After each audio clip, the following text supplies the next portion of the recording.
en fait, le sujet porte sur une grande partie du programme. Donc, faire des pronostics, pour moi, ça sert à rien parce que je sais qu'on va avoir quand même une grande part du programme qui va être représentée dans le sujet. Donc, si on regarde un petit peu les derniers sujets, c'est exactement ce que je vous ai dit.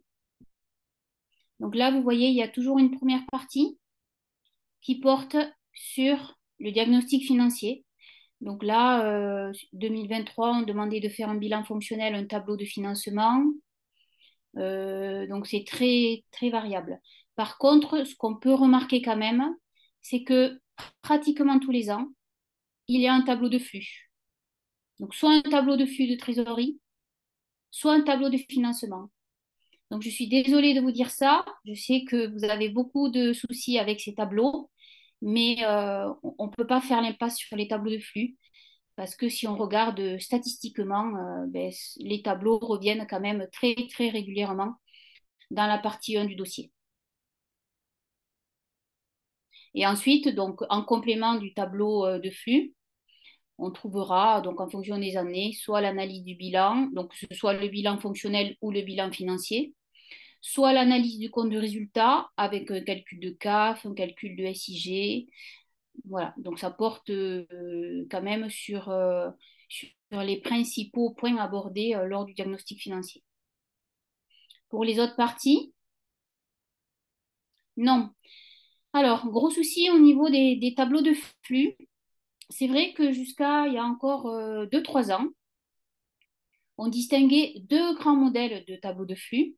Il y avait le tableau de l'ordre des experts comptables et le tableau de la centrale des bilans. Depuis 2-3 ans, on a beaucoup discuté avec les collègues pour savoir si on imposait toujours des tableaux de flux ou si on laissait plutôt le libre choix aux candidats de présenter un tableau de flux comme ils l'entendaient. Et donc maintenant, même si encore dans les ouvrages, on trouve le tableau de l'ordre des experts comptables ou le tableau de la centrale des bilans, ces tableaux ne sont plus imposés. Pour plusieurs raisons. Alors déjà, ça posait problème aux étudiants parce que il fallait savoir distinguer et connaître les particularités de chacun de ces deux tableaux, parce que l'optique est quand même un peu différente. La vision n'est pas la même pour l'ordre des experts comptables et pour la centrale des bilans. Et donc, on a voulu simplifier un petit peu les choses pour les étudiants et ne plus imposer ces deux modèles. Donc maintenant, il y a des modèles de tableau de flux, mais on ne parle plus forcément. Moi, maintenant, je ne le présente plus comme ça à mes étudiants, lors des experts comptables et le tableau de la centrale des bilans.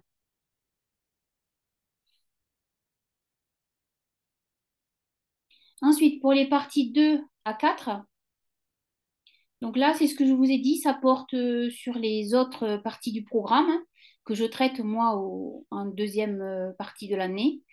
Donc ben là, ça dépend des années, mais en fait, si on regarde, par exemple, alors ici, j'avais le BFR normatif en 2023. Il est vrai que ça faisait peut-être un petit moment que c'était pas tombé. Donc la dernière fois, ça remontait quand même, BFR normatif. Voilà, c'était en 2013. Par contre, si on regarde choix d'investissement, ça tombe assez souvent. Donc ici, projet d'investissement, donc il fallait choisir un projet. 2021, pareil. 2018. Donc projet d'investissement, ça tombe quand même assez souvent. Et on peut très bien intégrer dans un calcul de projet d'investissement un BFR normatif. Donc, ce n'est pas parce que le BFR normatif est tombé l'année dernière que cette année, on ne va pas retrouver le BFR normatif, mais sous une forme différente. C'est-à-dire qu'on peut très bien intégrer un BFR normatif avec un projet d'investissement parce que les deux sont liés. BFR normatif en 2020. Ah, j'ai oublié de le... oui, exact, il était là. Oui, oui, oui. Donc, c'était pas... ça m'étonnait, c'était pas si ancien, hein. Merci pour votre remarque. Effectivement, en 2020, il était tombé. Mais sinon, ça retombait à 2013. Donc, choix d'investissement, projet d'investissement, ça revient assez souvent. Tout ce qui est financement à long terme, c'est pareil. On le retrouve souvent chaque année, mais sous différentes formes. Donc, ça peut être faire un plan de financement, ou faire un choix de financement pour après faire un plan de financement. Vous voyez, encore plein de financement. Donc, finalement, ces thèmes-là, on les retrouve assez régulièrement, même si on ne fait pas de statistiques, mais on est plus à 50% sur les dernières années. Et enfin, la dernière partie qui porte sur la gestion de la trésorerie. Alors là, c'est peut-être un peu plus rare, hein. La partie 4, où on voit comment on peut faire des prévisions de trésorerie à court terme. Donc là, en 2023, il y avait un budget de trésorerie à faire, mais si on remonte dans les annales, ça faisait quand même un petit moment qu'on n'avait pas eu de calcul sur la trésorerie à court terme. 2020, on avait le budget de trésorerie. Ici, un petit dossier sur la gestion des excédents. Il faut savoir que cette partie-là sur la gestion de la trésorerie, en général, c'est une partie assez courte qui ne présente pas beaucoup de points, maximum 5 points. Oui, c'est ça. Partie 4, gestion de la trésorerie. C'est vrai que c'est peut-être la partie qui tombe le moins souvent. Mais attention à ces pronostics. Parce que justement, on peut se dire, comme la gestion de la trésorerie n'est pas trop tombée durant les années précédentes, ben, peut-être que cette année, on va retrouver un dossier sur la gestion de la trésorerie. Un autre thème de la gestion de la trésorerie, parce que ici, 2023, on avait le budget de trésorerie, mais je vous rappelle que dans cette partie, on peut également trouver, par exemple, des calculs d'agio sur un escompte ou sur un découvert. On peut également trouver des calculs d'intérêt sur des placements, quand on a un placement d'excédent de trésorerie.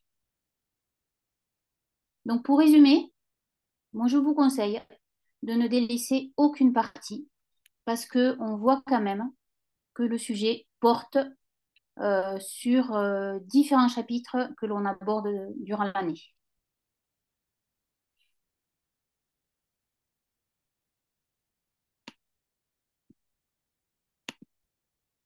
Je continue.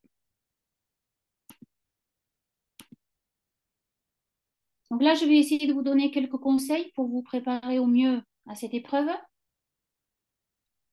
Euh, donc, on va démarrer de suite. Et puis, si vous avez des questions, mais en fait, les conseils que je vais vous donner ici sont valables également pour les autres lieux. Je sais qu'il y en a qui passent l'UE contrôle de gestion. Tout ce que je vais vous dire ici reste vrai pour des épreuves où il faut rédiger, telles que des épreuves juridiques, l'épreuve de contrôle de gestion. Oui, vous pouvez très bien avoir un bilan financier. Je vous le montre. Le bilan financier a été intégré dans le référentiel en 2019. Et si on regarde, depuis 2019, le bilan financier, il est tombé en 2020. Et depuis, on ne l'a pas eu. Donc pourquoi pas cette année? À nouveau un bilan financier. C'est possible.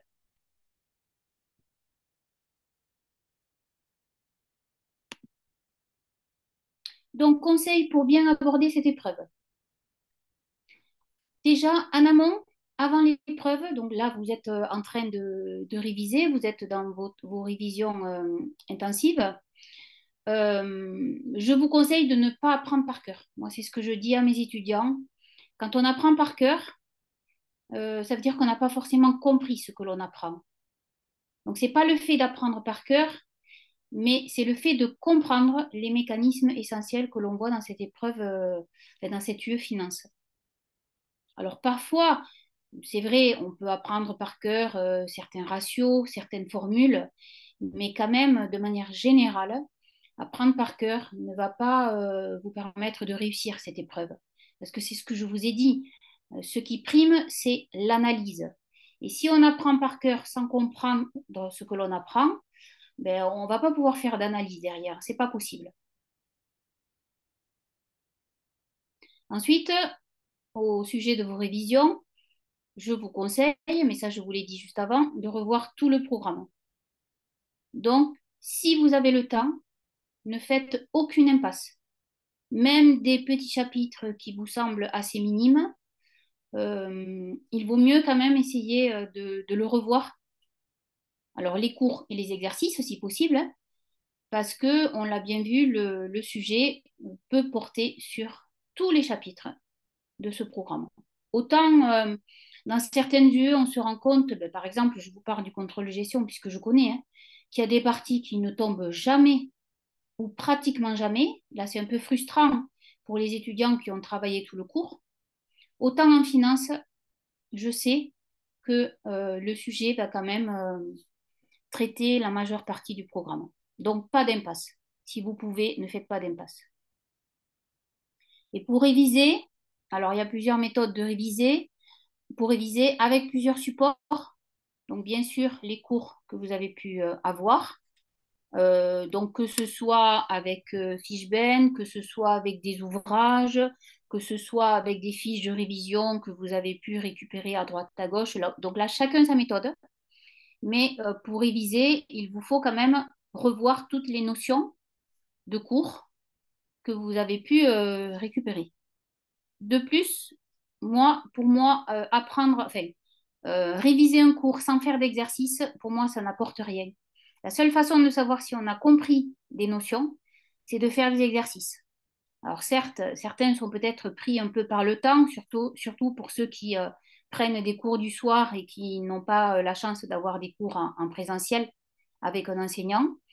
Mais il faut autant que possible essayer de faire le maximum d'exercices pour chaque chapitre pour savoir, alors déjà pour savoir si les notions sont bien comprises et surtout pour vous montrer qu'il n'y a pas une seule façon de poser un énoncé. Un énoncé peut être posé de différentes façons avec des particularités. Et donc, plus on va faire d'exercices, plus normalement on doit trouver d'énoncés différents avec des particularités spécifiques.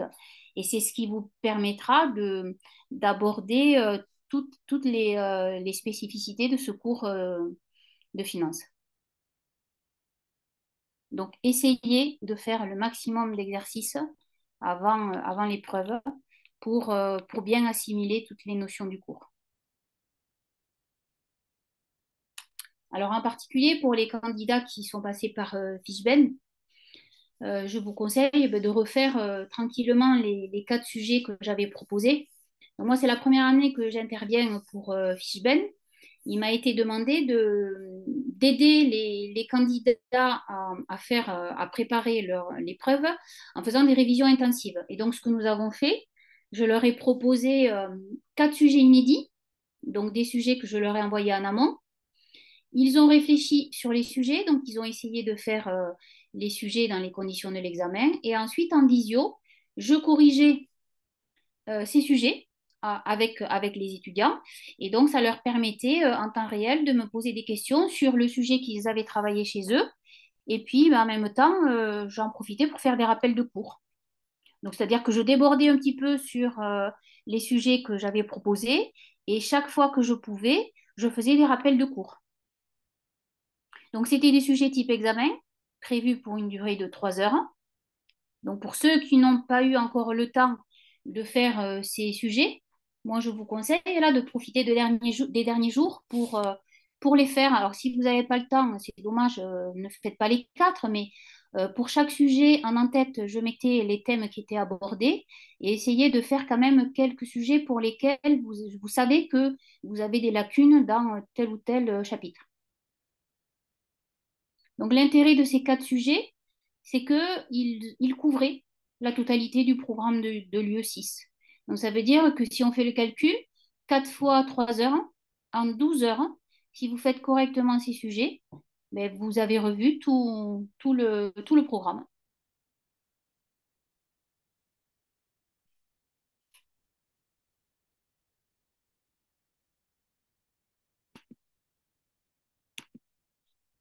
Ensuite, le jour de l'épreuve. Le jour de l'épreuve. Alors, au départ, déjà, ce que je peux vous dire, c'est que le sujet de finance. Alors, je réponds à la question. J'ai dit ne pas apprendre par cœur. Et on me pose la question, faut-il apprendre tous les tableaux, toutes les rubriques? Alors là, je vais vous répondre, ça dépend des tableaux. Certains tableaux pourront vous être donnés en annexe, les tableaux à compléter. Je pense au tableau des SIG, puisque vous savez qu'il y a une maquette qui existe, qui est normalisée. Tableau des SIG, tableau de financement.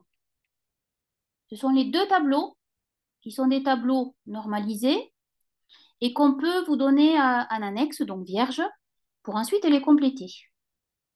Donc, si vous avez un tableau de financement, pas besoin d'apprendre les rubriques, il sera donné en annexe. Alors, soit la partie 1, soit la partie 2, ou les deux, mais vous n'avez pas besoin d'apprendre les rubriques du tableau de financement. Par contre, le tableau des SIG, c'est un tableau qui est normalisé. Mais on peut très bien vous demander de calculer un solde intermédiaire de gestion sans vous donner la maquette. C'est-à-dire, premier cas, on vous dit complétez le tableau des SIG. Donc là, vous avez la maquette vierge et vous n'avez plus qu'à mettre les montants. Deuxième possibilité, et c'est souvent le cas dans les sujets, on peut vous demander de calculer un ou deux indicateurs sans passer par le tableau des SIG.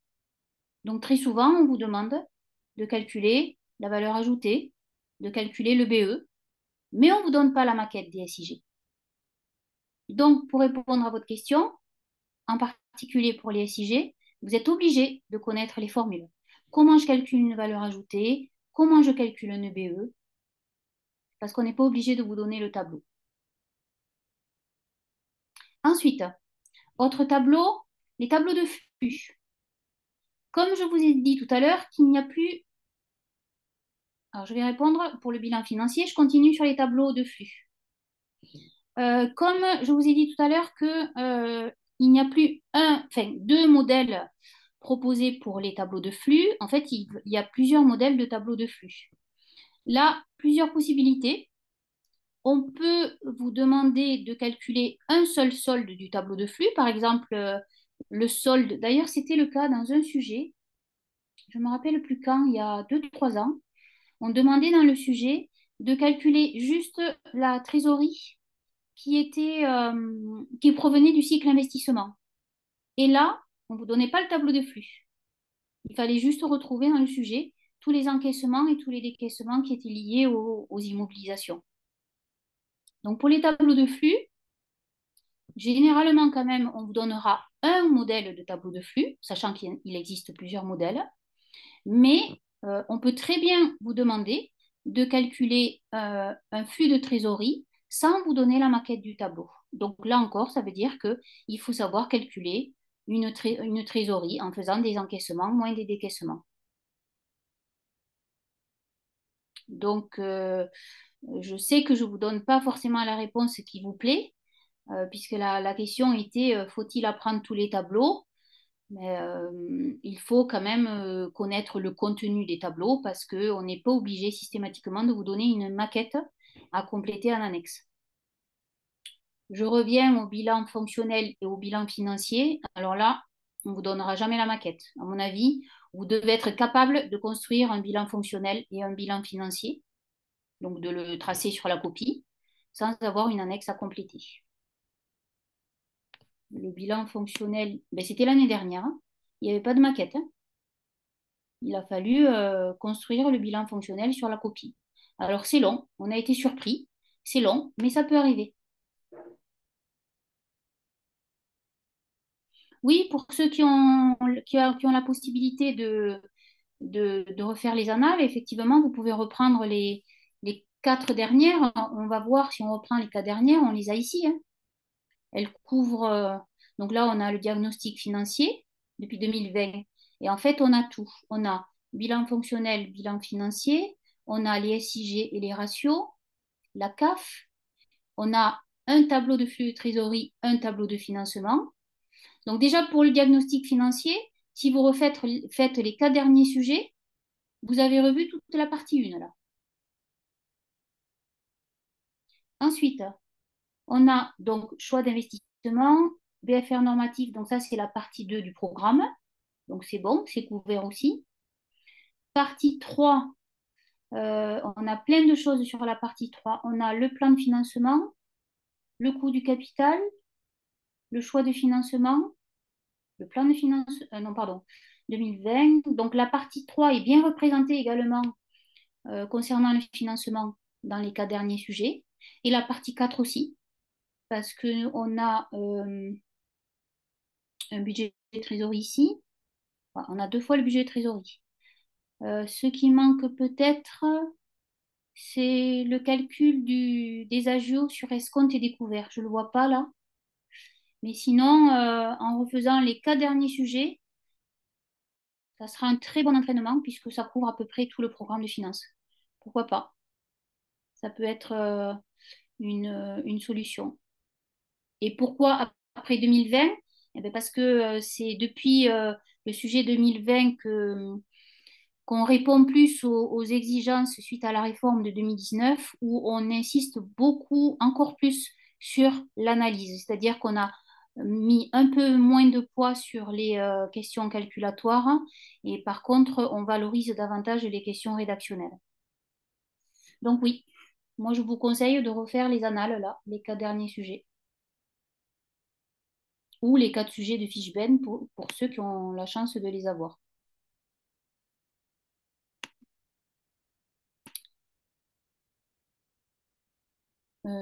Alors, je reviens donc au conseil le jour de l'épreuve. Et ça, tout ce que je vais dire, c'est vrai également pour les autres yeux. Prenez le temps, donc c'est pas la peine de se lancer sur sa calculatrice les premières minutes, de prendre un stylo, on prend le temps. Même si l'épreuve est longue, tout le temps que vous allez prendre au départ pour bien vous imprégner du sujet, ben, ça sera du temps gagné ensuite pour répondre aux différentes questions.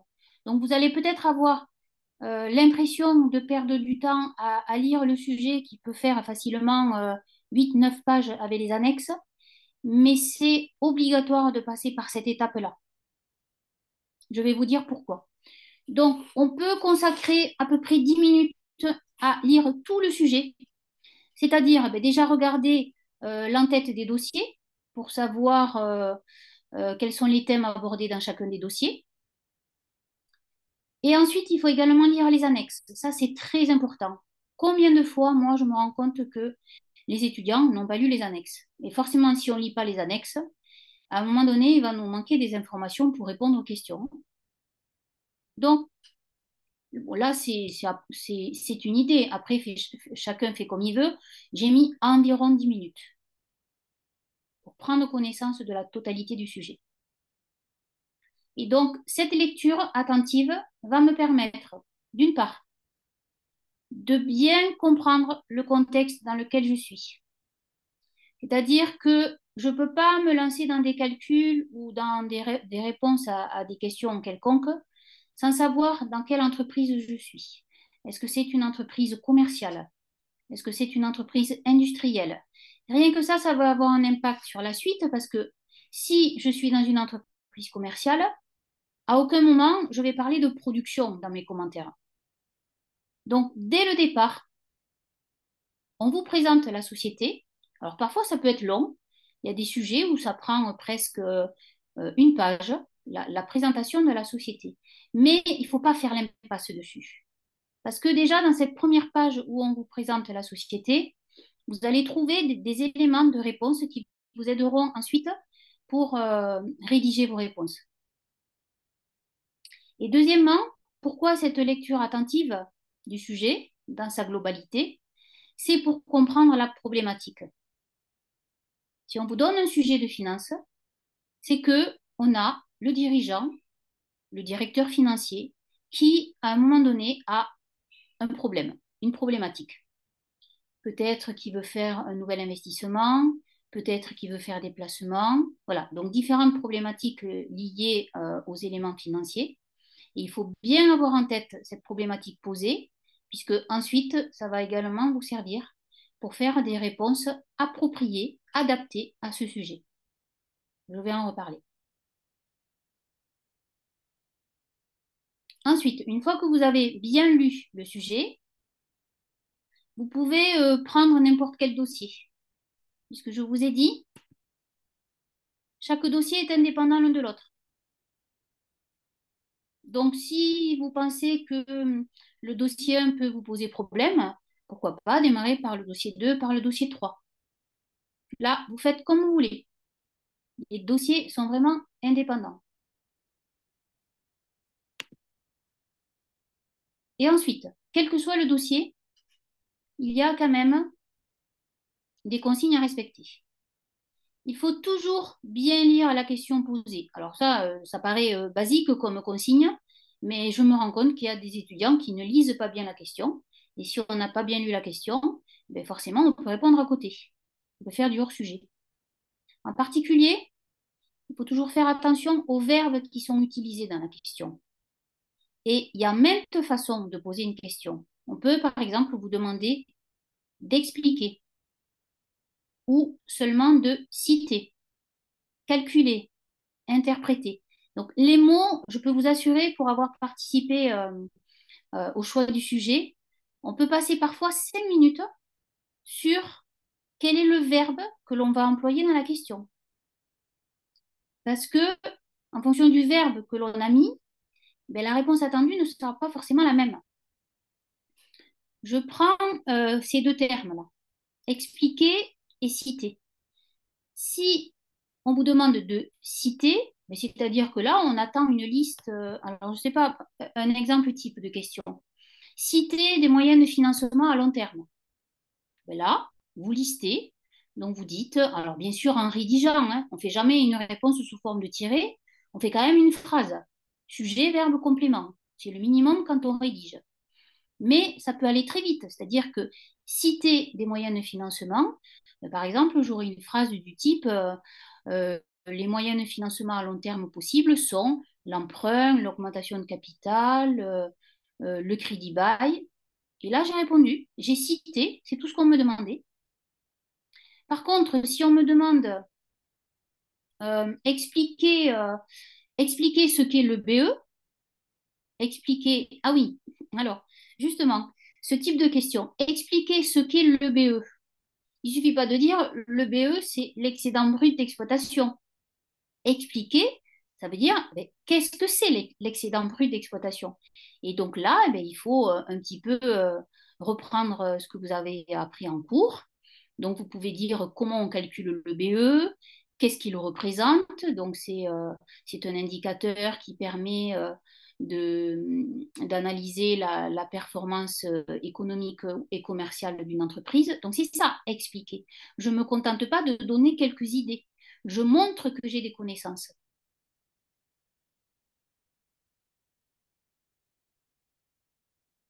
Donc, prenez le temps de bien lire la question. S'il faut, vous la relisez 2 fois pour être sûr que vous ayez bien compris ce qu'on vous demande. Ensuite, pour chacun des dossiers, vous allez avoir bien sûr des questions techniques. Et là, il faut absolument détailler le plus possible les calculs sur la copie. J'ai beau le dire, moi, à chaque devoir, j'ai encore des étudiants qui ne me mettent aucun détail. Et là, vous perdez rapidement des points. Alors, si tous vos montants sont justes, pas de souci. Le correcteur, lui, va mettre des points, hein, et vous aurez la totalité des points.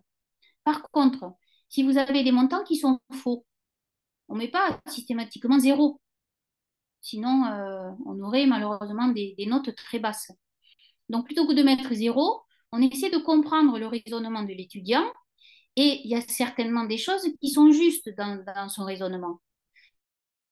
Donc, plus vous allez mettre de détails sur la copie, et plus le correcteur pourra comprendre comment vous êtes arrivé à tel ou tel résultat, et certainement que vous aurez des points. Alors, peut-être pas la totalité, puisque votre résultat, au final, est faux, mais vous pourrez avoir la moitié, les 3/4 des points.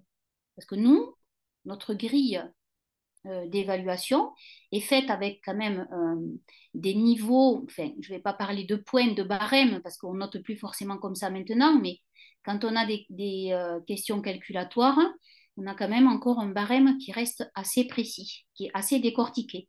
Et donc, plus vous détaillerez vos calculs sur la copie, alors pas au crayon à papier, hein, on n'est pas sur un brouillon, on est sur une copie. Donc, on détaille au propre. Et détailler des calculs, c'est pas seulement mettre seulement une succession de chiffres. Je vous prends l'exemple d'un calcul de valeur ajoutée.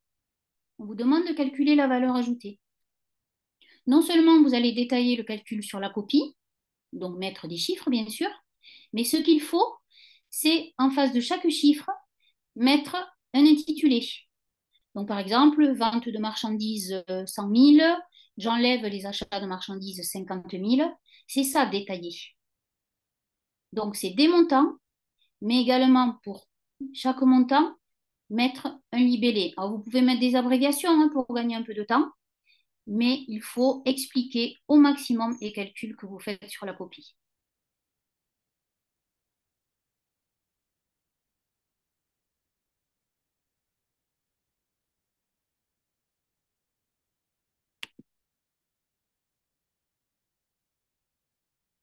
Ensuite, pour les questions rédactionnelles, alors là, il faut bien, bien prendre en compte ces conseils-là, parce que souvent, les étudiants n'aiment pas trop rédiger, et pourtant, on l'a dit, ça représente à peu près la moitié de la note. Donc, il faut savoir comment on rédige une copie, et de manière générale, on la rédige comme ceci.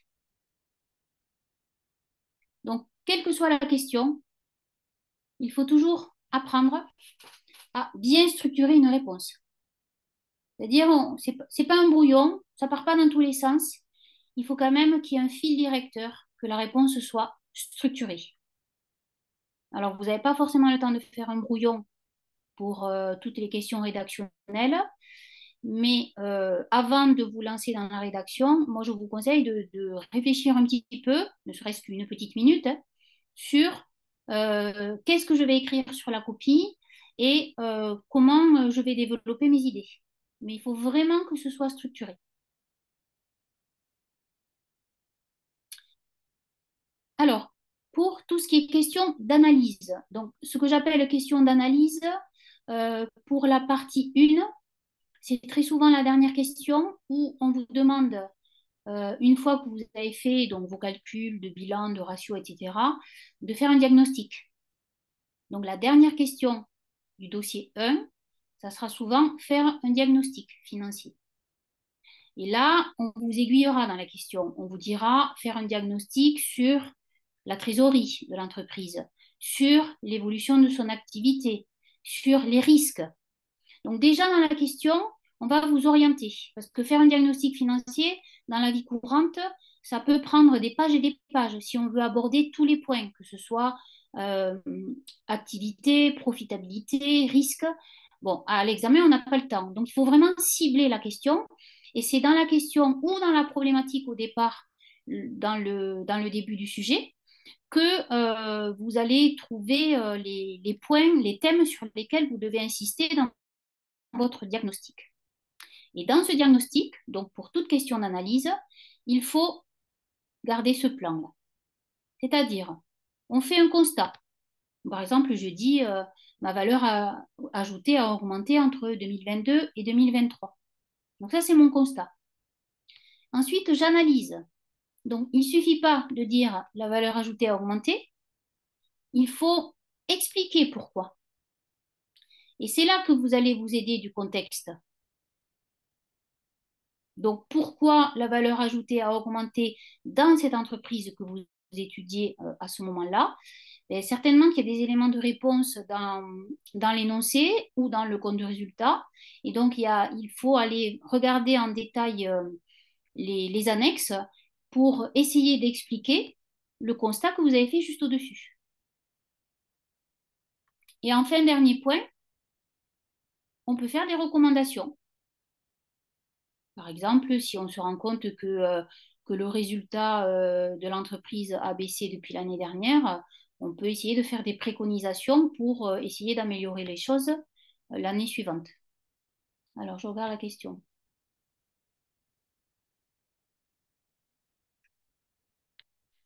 Euh, le tableau de l'ordre des experts comptables, je ne sais pas où vous l'avez vu dans le bulletin officiel, mais moi, je ne le vois plus. Dans mon programme, moi, je ne le vois plus. Je peux vous le montrer, où je le retrouve. Non, non, le tableau de l'ordre des experts comptables, on va regarder. On prend 2 minutes si vous voulez. Ça doit être là. Guide pédagogique, ici.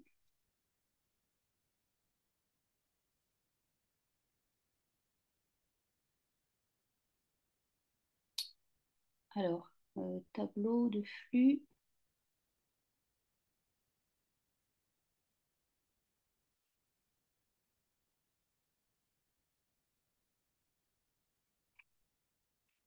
C'est après.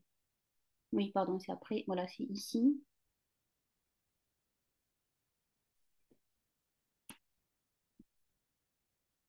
Donc, à aucun moment on parle du tableau de flux de l'ordre. Ça, c'est notre guide pédagogique, c'est-à-dire que nous, on part de là pour construire nos cours. Et tous les enseignants ont cette base de travail. Et on ne voit plus le tableau de l'ordre des experts comptables. Et en fait, si vous regardez ici, cadrage, on nous dit un modèle de flux non normalisé sera proposé. Donc, si on veut vous faire construire un tableau de flux entier, normalement, il sera donné en annexe. Mais je vous disais tout à l'heure, on n'est pas obligé de vous demander le tableau en entier. On peut vous demander qu'une partie. Donc, le tableau de l'ordre des experts comptables, même si je sais encore que certains ouvrages en parlent, même peut-être certains enseignants, je ne sais pas. Euh, mais moi, ce que j'ai compris, c'est que le tableau de l'ordre des experts comptables, et d'ailleurs, vous voyez avec moi, il n'est pas là, il n'est pas cité. Et le tableau de la centrale des bilans ne sont plus imposés. Là, compétence, vous devez être capable de construire un tableau de flux selon la méthode directe ou indirecte. Alors ça reste vrai. Méthode directe, indirecte, ça, on l'a toujours. Mais on ne cite pas de modèle en particulier. Bon, à part le tableau de financement, mais lui, il est normalisé, c'est le tableau de financement du PCG. Il n'y en a qu'un. Mais pour les tableaux de flux, on n'impose plus de modèle.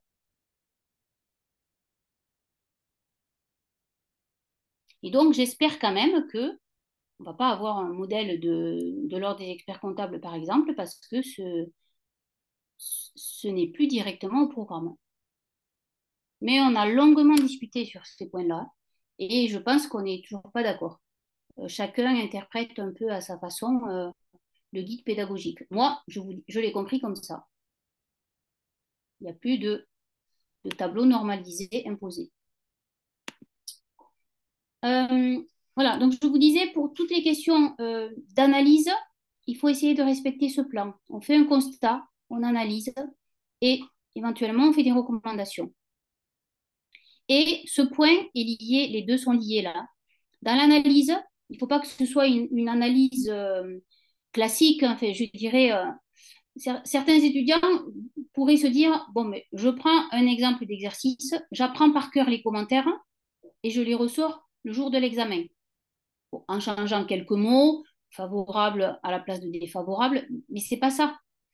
Faire un commentaire, c'est contextualiser vos réponses, c'est-à-dire que le commentaire que vous allez faire ici, c'est un commentaire spécifique pour l'entreprise que vous étudiez et pour la problématique que l'on vous a présentée.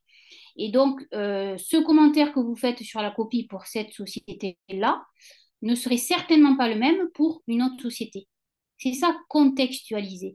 D'où l'intérêt d'avoir bien lu l'énoncé au départ. Parce que si on ne sait pas dans quelle société on est, mais je pense que vous allez avoir du mal pour contextualiser vos réponses. Enfin, dernier conseil, il ne faut pas se contenter de faire des réponses courtes. Donc, c'est très rare que la réponse attendue fasse deux, trois lignes. Alors, ça peut arriver pour une réponse où on vous demande juste de citer, mais généralement quand même, il faut faire l'effort de développer, donc d'argumenter un petit peu dans votre réponse. Alors, sans tomber dans l'extrême, on ne vous demande pas de réciter le cours au risque de faire du hors-sujet. Donc, il faut quand même essayer de bien cadrer la question sans faire une réponse trop courte, mais sans non plus à chercher à dire trop de choses. Déjà, vous n'aurez pas le temps de faire ça.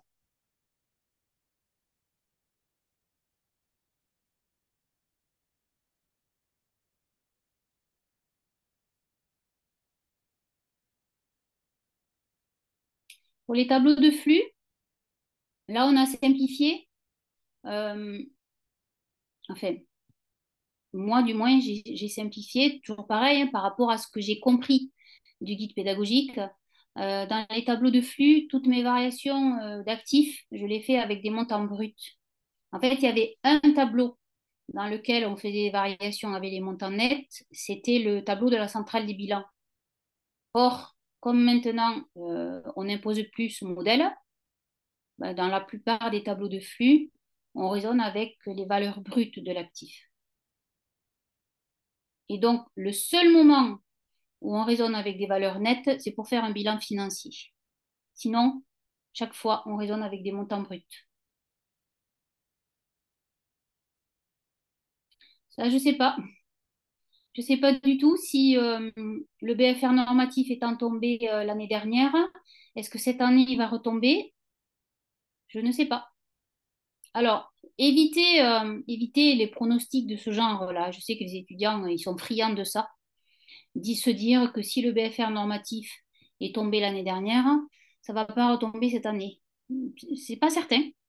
C'est pas certain parce que l'enseignant qui a fait le sujet de 2024, c'est pas forcément l'enseignant qui a fait le sujet de 2023. Et donc peut-être que celui qui a fait le sujet pour 2024 avait envie de remettre un BFR normatif. Donc évitez ce genre de pronostic, ça peut vous jouer des tours. J'ai bien dit, pas d'impasse, même si certains chapitres sont déjà tombés l'année dernière. Après, vous faites ce que vous voulez, hein. Moi, ce ne sont que mes conseils. Vous vous en tenez compte ou non? Dernier conseil, et non, non des moindres, on gère son temps. Le sujet de finance est réputé pour être un sujet long. Parce que on part du principe, quand on construit un sujet, que le candidat il connaît bien son cours. Donc, si on connaît bien son cours, on perd pas à chaque fois 5 minutes à essayer de se remémorer ce qu'on a appris. Donc là, on n'a pas trop le temps de réfléchir sur chacune des questions. On sait ou on ne sait pas. Donc, si vous ne savez pas, moi, je vous conseille de passer à la question suivante et de revenir à la fin éventuellement aux questions que vous n'avez pas traitées. Mais vous n'avez pas le droit, malheureusement, c'est ça, hein, l'épreuve de finance, elle est longue et vous n'avez pas le droit de perdre du temps sur chacune des questions. Je réponds de suite ou je ne sais pas, donc je passe à la question suivante. Ça, c'est vraiment important.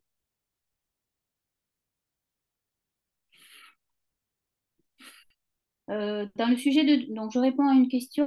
Dans le sujet de 2020, il demande interpréter deux sols intermédiaires de gestion. Eh ben, interpréter, ça veut dire commenter. Interpréter, c'est la même chose que commenter.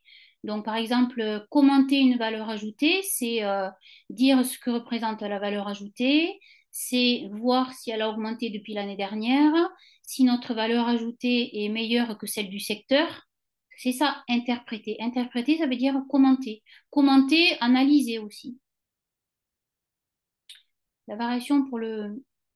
Non, je viens de dire que la variation pour le tableau de flux de trésorerie, pour calculer vos variations, vous le faites à partir du montant brut de l'actif circulant.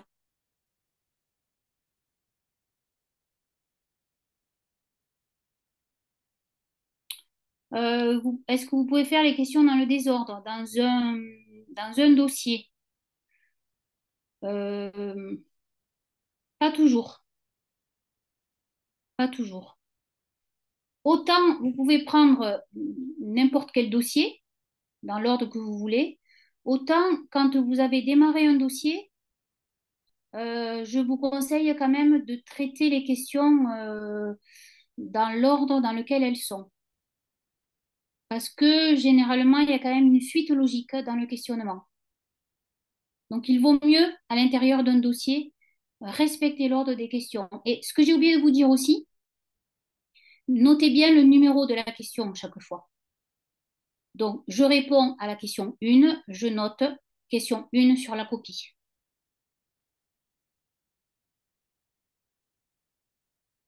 Dans le passif, on n'a jamais de montant net. On parle de montant net seulement pour des postes d'actifs. Là, je réponds à une question du chat. Dans le passif, on fait pas la distinction net-brut. La distinction net-brut, elle se fait juste pour les postes d'actifs.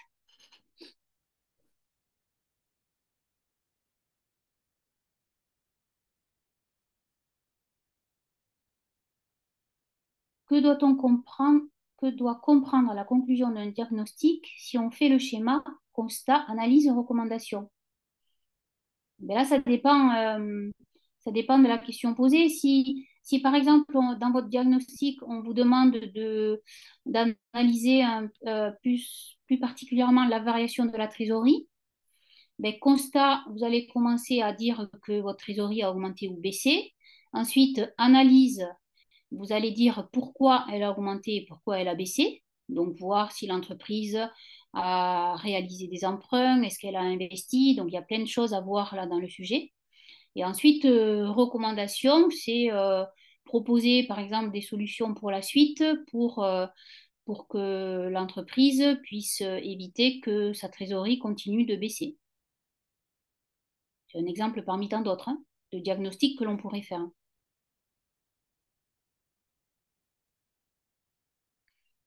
Donc, je termine. Au niveau de la gestion du temps, gardez à l'esprit, gardez à l'esprit que la note qui est donnée pour chaque dossier, ça apparaît sur votre copie. Donc, vous regarderez dès la première page de garde. Pour chaque dossier, vous avez le nombre de points. Et en fait, le nombre de points est déterminé en fonction du temps que vous devez passer sur un dossier. Donc, par exemple, si un dossier est sur 10 points, ça veut dire qu'il faut passer à peu près 1 heure et demie sur le dossier. Si un dossier porte sur 5 points, ben, c'est un quart de la note, donc je passe à peu près 3 quarts d'heure sur ce dossier. Et ça, c'est un petit conseil qu'on peut vous donner pour essayer de gérer au mieux votre temps et de ne pas perdre trop de temps sur un dossier au détriment des autres. Enfin, pour finir, essayez de garder quelques minutes à la fin pour relire votre copie parce que on peut vous pénaliser, en particulier s'il y a trop de fautes sur votre copie. Et il y a des termes clés en finance, comme par exemple le chiffre d'affaires. Affaires, il faut mettre un S à la fin. Coût, c'est C-O-U, accent circonflexe T. Donc il y a des mots comme ça, des mots récurrents en finance. Si vous faites trop de fautes, ben, le correcteur à la fin peut, par exemple, arrondir votre note à l'inférieur plutôt que de l'arrondir au supérieur. Donc, ça serait bon de garder quelques minutes à la fin pour vous relire. Alors, je regarde la dernière question. Dans l'annale 2022, sur le calcul de la CAF rectifiée, on rajoute l'économie de l'ES sur l'intérêt. Oui, c'est parce que quand on fait un plan de financement, c'est le plan de financement, c'est pas le plan d'investissement. Quand on fait un plan de financement, on peut calculer directement la CAF en tenant compte du financement choisi. Et donc là, je suppose qu'en 2022, on décidait de financer notre projet par un emprunt. Donc, dans notre calcul de CAF, on intègre la charge d'intérêt sur emprunt. Et donc, on tient compte de l'économie d'impôt sur les charges d'intérêt.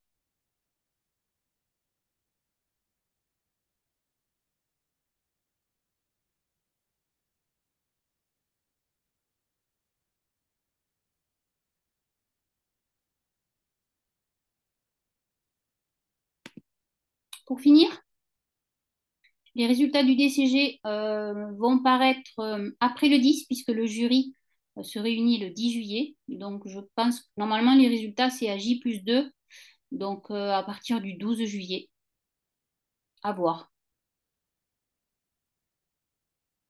Et pour ceux qui auront l'opportunité de valider leur DCG, vous avez la possibilité de continuer ensuite vos études vers le DSCG.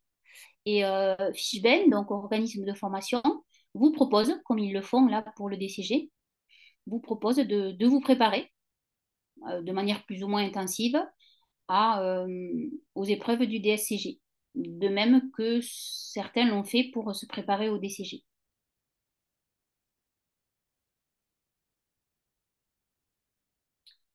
Alors, est-ce qu'on peut mettre des abréviations? Oui, vous avez le droit de mettre des abréviations pour des termes. Alors, je ne sais pas moi. Bah, par exemple, vous avez le droit d'écrire EBE plutôt que de mettre excédent brut d'exploitation. Par exemple, quand vous calculez, je vais le mettre ici, des exemples. Quand vous calculez votre BFR, bien sûr que vous n'allez pas mettre avance et à compte. Vous avez le droit de mettre, par exemple, avance et à compte. Voilà, vous pouvez mettre des abréviations. Le tout, c'est que quand même le correcteur comprenne vous libeller. Mais voilà, chaque fois que vous avez un montant, mettez un petit libellé en face, même si vous ne le mettez pas en entier. Client, j'écris souvent comme ça, plutôt que de marquer en entier, plutôt que de mettre créance client, je mets client. Donc ça, vous avez le droit sur la copie. C'est mieux que de rien mettre. Est-ce qu'on peut avoir le diaporama? Ben, il faut voir avec le responsable. Oui, je peux le faire passer, ce diaporama. Alors, DADP, dotation aux amortissements aux provisions. euh,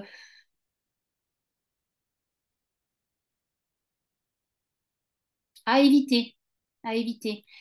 Parce que ce qu'il faut savoir aussi, c'est que les correcteurs, ce sont des enseignants, mais ce sont aussi des professionnels, des experts comptables. Et les experts comptables, ils n'ont peut-être pas l'habitude de voir les abréviations des étudiants comme ils ont l'habitude de le faire au cours de leur formation. Donc, évitez quand même de mettre trop de sigles tels que, là, vous me proposez DADP. Alors, bien sûr que la plupart savent que c'est dotation aux amortissements et aux provisions, mais il vaut mieux quand même écrire, même si c'est en abrégé, mais il vaut mieux écrire plutôt que de mettre des sigles. Sauf les sigles communs qu'on connaît tous, tels que SIG, EBE, valeur ajoutée, CAF. Ça, c'est connu par tout le monde. Mais sinon, pour les autres, il faut éviter quand même. Oui, Mora, je réponds oui à votre question. Soit vous calculez une CAF rectifiée et donc vous intégrez de suite les charges d'intérêt dedans, soit vous faites une CAF d'exploitation classique sans les charges d'intérêt et par contre vous intégrez les charges d'intérêt dans le plan de financement. On peut faire les deux.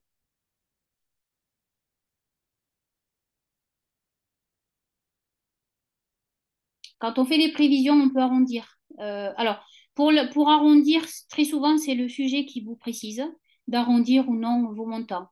On arrondit quand on fait du prévisionnel, mais quand on raisonne sur des données historiques, on n'est pas obligé d'arrondir. On peut faire à l'euro près ou au centime près. Donc là, c'est souvent l'énoncé qui vous précise s'il faut arrondir ou non. Si vous détaillez le sigle une première fois et que vous reprenez ce sigle, vous n'avez plus besoin de le renoter complètement. Vous pouvez par la suite utiliser l'abréviation. Alors, je regarde si j'ai répondu à toutes les questions. Donc, on me demandait si je pouvais vous faire parvenir ce diaporama. Je sais pas, il faut que je vois avec Michael, le référent, mais je peux. Effectivement, je peux vous l'envoyer.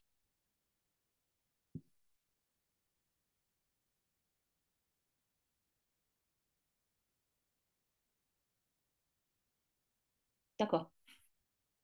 Bon,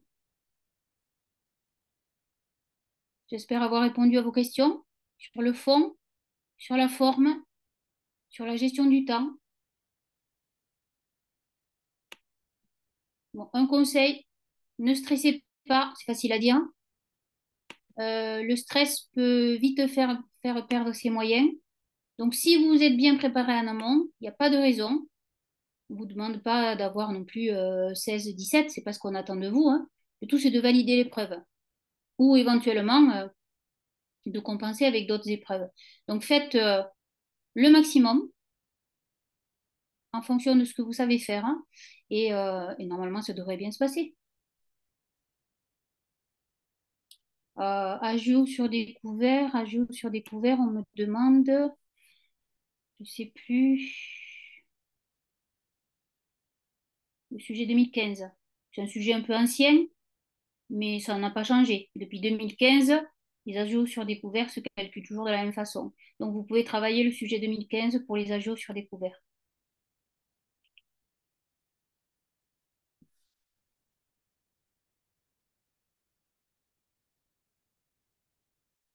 Bien. Donc, je pourrais également joindre ce tableau. C'est vrai que c'est facile pour vous, en fonction des thèmes que vous voulez revoir. Vous savez quel est le sujet d'anal qu'il faut reprendre. Alors, moi, ça remonte jusqu'à, bon, même si ce sont des sujets un peu vieux, hein, peut-être pas remonter autant, même s'il y a beaucoup de choses qui restent identiques, hein. Méfiez-vous quand même, si vous reprenez des anciens sujets, des tableaux de flux de trésorerie. Parce que vous voyez, souvent, on voit tableau de l'ordre des experts comptables. Il est souvent tombé, ce tableau, mais il n'est plus forcément au programme. Donc attention, si vous reprenez des annales, d'actualiser un petit peu les sujets.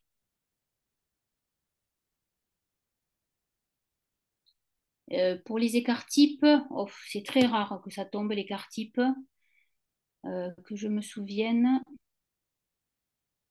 Peut-être celui-là, sujet 2018. Excédent de trésorerie. Peut-être qu'il y a eu un calcul de moyenne et d'écart type. Ça tombe pas souvent, cette partie-là. C'est peut-être le chapitre qui tombe le moins, hein, finalement. Mais ce n'est pas impossible.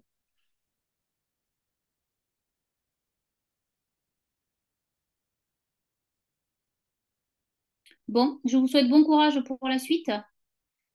Bon courage pour vos dernières révisions. Donc, essayez de tenir compte de tous ces conseils et surtout, essayez d'aborder ces épreuves de manière décontractée parce que plus on sera à l'aise et plus on aborde l'épreuve dans de bonnes conditions. Et ça, c'est important, hein. La condition physique, mentale, ça fait partie aussi de la réussite aux épreuves. Donc, il faut aussi travailler dessus, sur votre mental. Merci à vous pour votre écoute et bonne continuation, en espérant qu'il y ait beaucoup d'heureux au résultat en juillet 2024. Bonne soirée, au revoir.